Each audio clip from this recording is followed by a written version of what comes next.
Donc le programme vite fait pour cette dernière partie de notre première demi-journée. Nous avons 3 interventions à venir.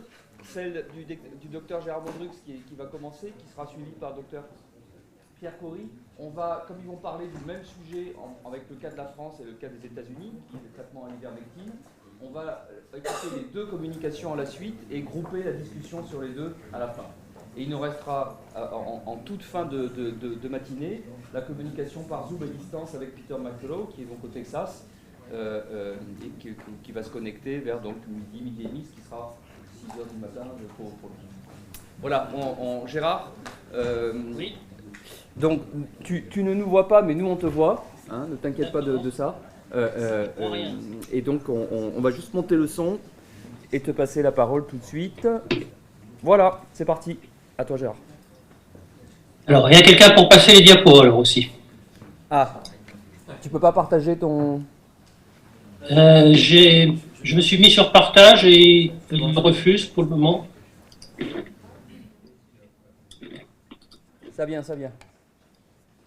Partager l'écran. Là, tu devrais l'avoir.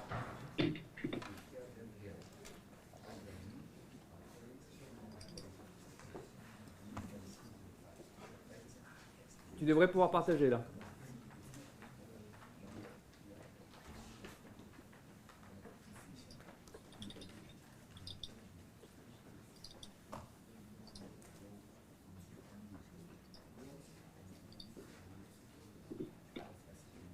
Tu vois comment le faire ou pas? Pour le moment, ça ne marche pas. Partager. Ouvrir préférences système.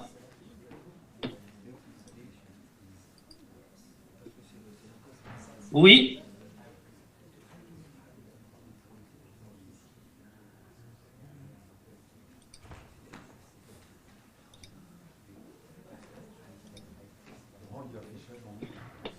Oui, mais est-ce que quelqu'un a un diaporama?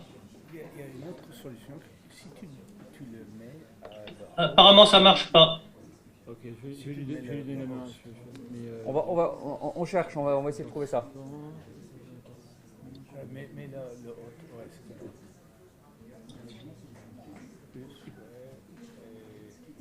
Nommer animateur. Oui, c'est ça. Ouais. Essaye à nouveau, s'il te plaît, Gérard, maintenant.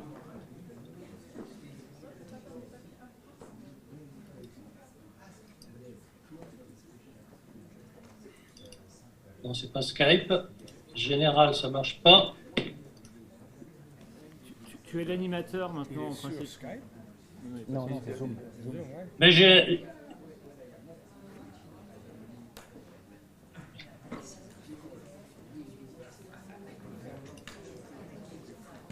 Ok, c'est pas grave, je vais mettre mon présentation de cours.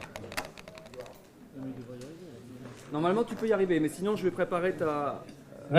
Allez-y, ça sera mieux. Hein, parce que pour le moment, ça ne marche pas. Ok, donc par contre, on ne verra pas, tu me diras quand tu veux que je passe les diapos. Oui, tout à fait. T'es pas obligé, du coup, tu peux le laisser comme ça. Et... Oui.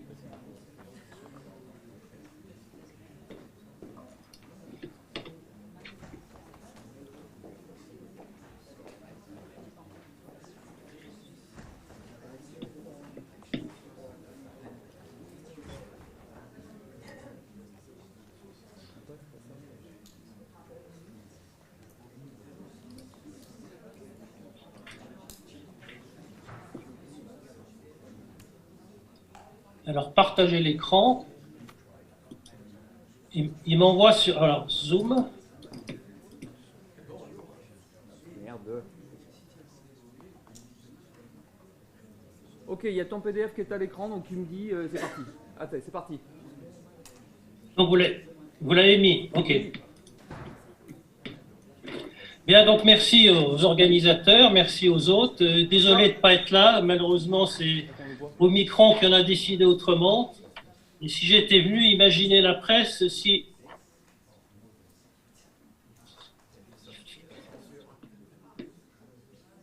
Vas-y, Gérard, vas-y. Bon.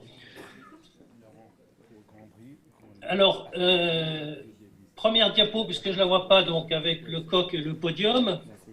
J'aimerais commencer par un cocorico En effet, peu de gens savent que la France a sans doute été le premier pays au monde à montrer l'efficacité in vivo de l'ivermectine contre le SARS-CoV-2, et en prophylaxie et en thérapeutique, chez les personnes les plus exposées et les plus fragiles, avec quasiment 100% de résultats.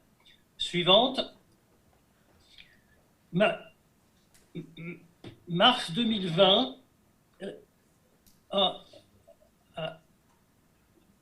Vas-y Gérard, j'ai passé la diapo, vas-y, parle. D'accord, j'ai un écho qui est pénible, mais je vais faire avec. Mars 2020, donc le docteur Chenost est médecin coordinateur dans une EHPAD à Fontainebleau, en Seine-et-Marne. Il doit faire face à une épidémie de Galles. Plus de 3 cas avec épidémie de Galles. On doit traiter. Donc il s'adresse au docteur Bernigaud au CHU de Créteil pour ce traitement. Et l'EHPAD sera traitée le 10 et le 17 mars. Et on traite les 69 pensionnaires de l'établissement et les 52 membres du personnel. L'épidémie de Covid arrive exactement en même temps, avec premier cas dans l'EHPAD le 5 mars et dernier cas le 15 mars. 7 résidents seront touchés et 4 membres du personnel, alors qu'il y avait 69 pensionnaires et 52 membres du personnel.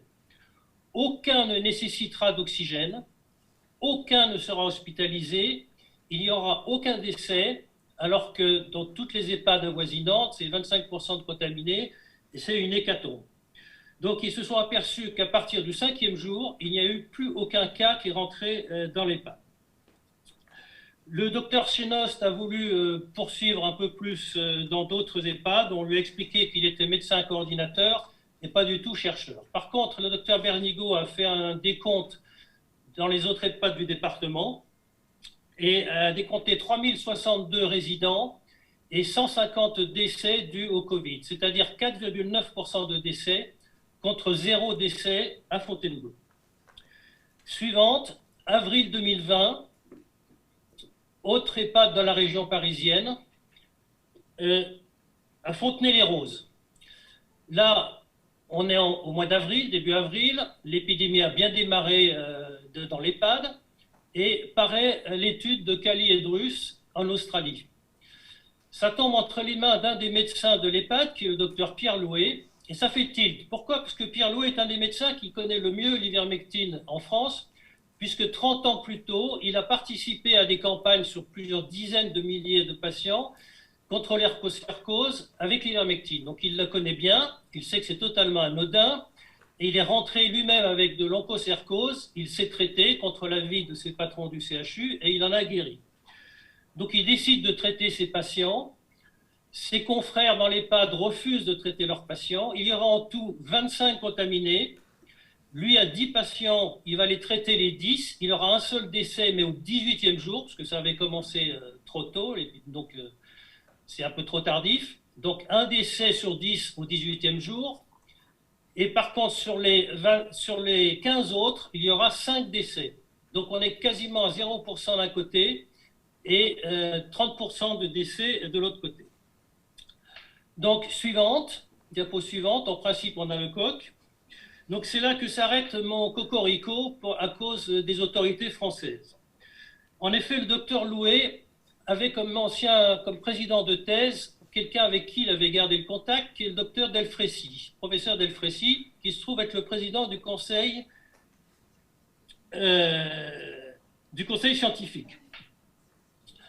Donc il l'appelle et lui dit, ben voilà ce qui s'est passé dans mon EHPAD, apparemment on a 30%, on a guérison alors que de l'autre côté on a 30% de décès. Est-ce qu'on ne pourrait pas faire ça dans d'autres EHPAD? Delfrécy l'envoie sur le comité réacting de l'INSERM et le docteur Louet passe le 4 mai au comité réacting.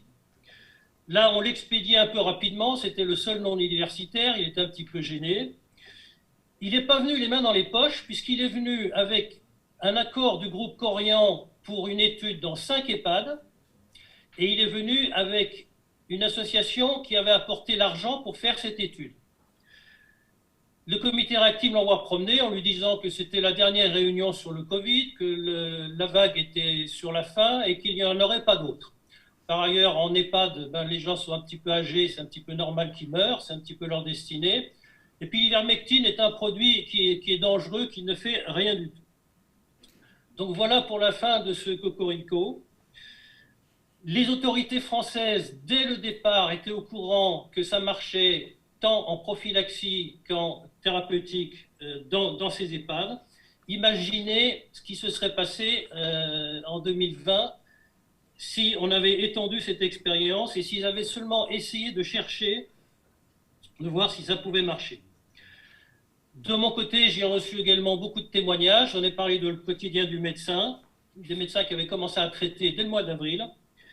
Et ça a été le début de mes ennuis, puisqu'il semble que parler d'ivermectine en France semble être un délit. Alors rien ne bougera parce que les autorités ont décidé dès le premier jour, alors je fais passer moi les diapos de mon côté, dès le premier jour qu'il n'y aurait pas de traitement contre le SARS-CoV-2. Ceci sans aucune base scientifique, aucune étude. C'est une décision qui est purement politique et non médicale. Et les raisons seront protégées par le secret défense, qui est une grande première pour un problème médical. Et on a dit aux médecins, ne traitez pas. Et ce qui est invraisemblable, c'est que les autorités médicales, l'ordre, les syndicats, ont tout à fait accepté de ne pas traiter. Suivante, seuls 2 traitements étaient autorisés, le Doliprane et le Rivotril. Et ce qui est incompréhensible, c'est que on est poussé au Rivotril en refusant d'essayer tout traitement, quel qu'il soit, de donner la moindre chance, aussi infime soit-il, aux patients avant de passer au Rivotril. C'est absolument incompréhensible. Diapo suivante. Alors, concernant l'ivermectine, plus rien ne bougera dans les pays occidentaux, malgré des études in vivo de plus en plus nombreuses, une 50aine à l'époque, fin 2020. L'OMS, les agences de régulation, tous les partis politiques ont fait front commun pour barrer tout traitement ancien tombé dans le domaine public. Tout traitement quel qu'il soit. Il n'y a pas que l'ivermectine, il y a l'hydroxychloroquine, il y a d'autres médicaments. En attendant qu'émergent de nouvelles molécules ou des traitements pouvant apporter des bénéfices autres que médicaux. Même Merck, le père, a tué le fils avec un communiqué surréaliste, et l'OMS a retiré, il y avait une page sur les médicaments essentiels avec l'ivermectine. Cette page est toujours en travaux depuis 1 an. En France, diapo suivante, c'est l'INSERM et le Conseil de l'ordre des médecins qui se sont occupés d'être le gardien de ce blackout concernant le potentiel du traitement. Une personne à l'INSERM s'en est chargée. On voit tout ça sur sa page Facebook, sur sa page, Wikipédia, où il est bien noté qu'elle était sollicitée par tous les médias. C'est pratiquement qu'elle qui intervenait. Elle est restée sur l'étude de Cali, uniquement in vitro. Elle n'évoque jamais d'études in vivo. Et son fait d'arme principal, c'est marqué, elle s'oppose à l'utilisation de l'ivermectine dans le traitement de la maladie. Suivante. Ensuite, c'est l'ordre.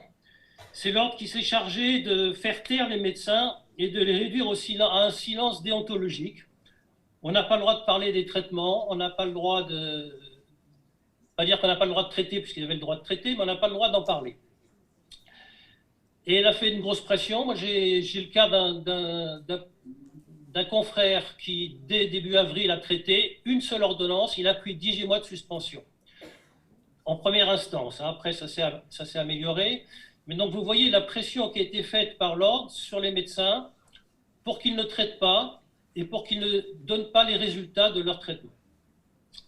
Alors, de notre côté, avec Bon Sens, avec Maître Tessèdre, avec le syndicat des médecins d'Aix, nous avons essayé, depuis fin 2020, en toute transparence et en toute légalité, de faire avancer le dossier d'ivermectine. En décembre 2020, on a écrit au ministre, sans réponse. On a écrit à la NSM, sans réponse. Donc, on s'est adressé au Conseil d'État. On est passé devant le Conseil d'État le 25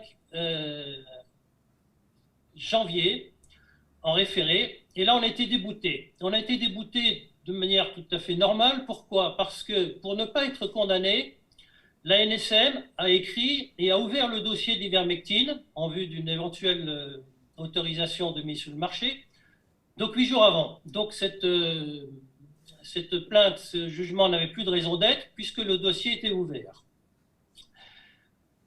Par contre, le juge était tout à fait favorable puisqu'il a demandé, et lors de l'audience et par écrit par la suite, d'accélérer un petit peu les procédures.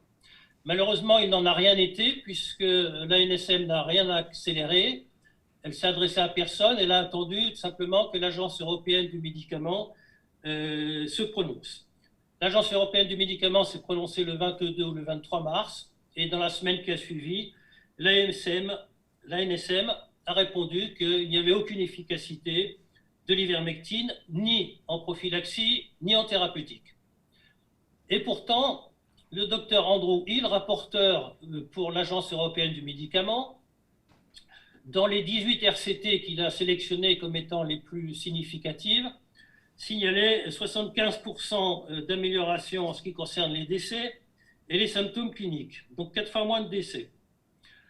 Nous avions demandé à la NSM de s'adresser à des professeurs en France qui connaissaient bien, qui avaient travaillé sur l'ivermectine, comme le professeur Descotes, qui avait fait un gros travail pour le laboratoire Medincell sur la sécurité du médicament, comme le professeur Guillaussot, qui avait fait une méta-analyse, et également Changeux, qui avait fait un travail pour l'Institut Pasteur. On a interrogé ces professeurs après, la NSM ne les a jamais contactés.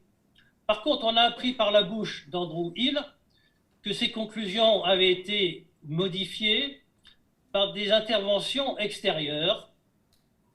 Et parmi ces interventions extérieures, toujours de la bouche d'Andrew Hill, une dénommée Costagliola de l'INSERM lui a téléphoné. Alors on ne sait pas pour lui dire quoi, mais tout ce qu'on sait, c'est que cette dame n'a pas pu faire part de son expérience sur l'ivermectine, vu qu'elle n'a jamais traité aucun patient. Par contre, les échanges entre eux, ils sont entre les mains de la justice, et j'espère qu'on aura des explications un jour. Suivante. Donc nous avons continué avec la NSM. Vous savez que la NSM a fait suite à l'AFSAP et au scandale du Mediator. Et suite à ces affaires, on a imposé à la NSM, c'est dans l'article de loi qui a mis en place cet organisme, ils ont l'obligation d'enregistrer tous les débats, de les conserver et de les mettre à la disposition du public, que ce soit les débats pour les conseils, les instances collégiales, les expertises. Je ne sais pas si je vous ai fait passer le principe, vous devez être sur la diapo sur le code de la santé publique. Oui. Donc, où c'est expliqué qu'on doit pouvoir disposer de ces débats. Donc, nous avons écrit le 2 avril à la NSM. Voici sa réponse par mail. Toutefois, en l'espèce, de tels documents n'existent pas. Donc, aucun enregistrement. Et leur explication, c'est que c'était une étude, une évaluation purement interne, donc ils n'avaient pas à faire d'enregistrement. Donc, vous voyez un petit peu l'escroquerie. Ils disent, on ouvre le dossier au Conseil d'État, et puis après, quand on demande les éléments du dossier, donc sur quels éléments, qui a décidé, quels étaient leurs arguments, est-ce qu'il y avait seulement des médecins dans ces réunions, ben, ils nous disent, non, non, c'est une évaluation purement interne, vous n'avez pas à savoir. L'Agence européenne du médicament a fait la même chose, elle a reconnu qu'il n'y avait eu aucun vote pour sa décision, puisque c'était une saisie purement interne. Suivante. J'aimerais souligner quand même que la NSM a parfaitement conscience de l'efficacité de l'ivermectine. Pourquoi? Parce que chaque fois qu'elle nous a écrit, et dans son rapport pour le Conseil d'État et dans ses conclusions, ils nous ont mis en conséquence. Le médecin effectue sa prescription après évaluation du bénéfice, etc., etc. Il peut donc prescrire en dehors des indications validées par l'AMM.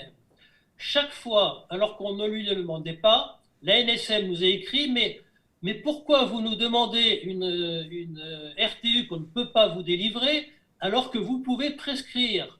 Ils ont même, là, ce qui est souligné, ça n'est pas souligné par moi, c'est souligné par l'ANSM dans son écrit. Ensuite, n'étant pas satisfait de la réponse de l'ANSM, toujours dans une démarche tout à fait légale et autorisée, article L 1322.2 du Code de la santé publique, on a fait un recours hiérarchique auprès du ministre qui a été signé par 1500 médecins en lui posant une question très simple. Monsieur le ministre, nous faisons appel aux médecins que vous êtes et capables de juger de ces études par vous-même. Sur le plan médical, au vu des études, en votre âme et conscience, pensez-vous honnêtement et sincèrement qu'il n'y a aucune présomption d'efficacité comme le prétend la NSM? Nous n'avons jamais eu de réponse. Là encore, la loi n'a pas été respectée. Alors, ce qui est clair, c'est que toutes les décisions concernant l'ivermectine ont été prises, que ce soit au niveau français, européen et mondial, ont été prises dans l'opacité et l'illégalité la plus totale. Il devait dire non, mais il ne pouvait pas dire pourquoi il devait dire non. Et pour ne pas autoriser l'ivermectine, les autorités n'ont pas eu d'autre choix que de se mettre dans l'illégalité. Donc voilà, dernière diapo. J'ai l'impression que le SARS-CoV-2 a également un potentiel sur le coq gaulois. Il y a un variant qui a malheureusement transformé ce coq gaulois en autruche. Je vous remercie.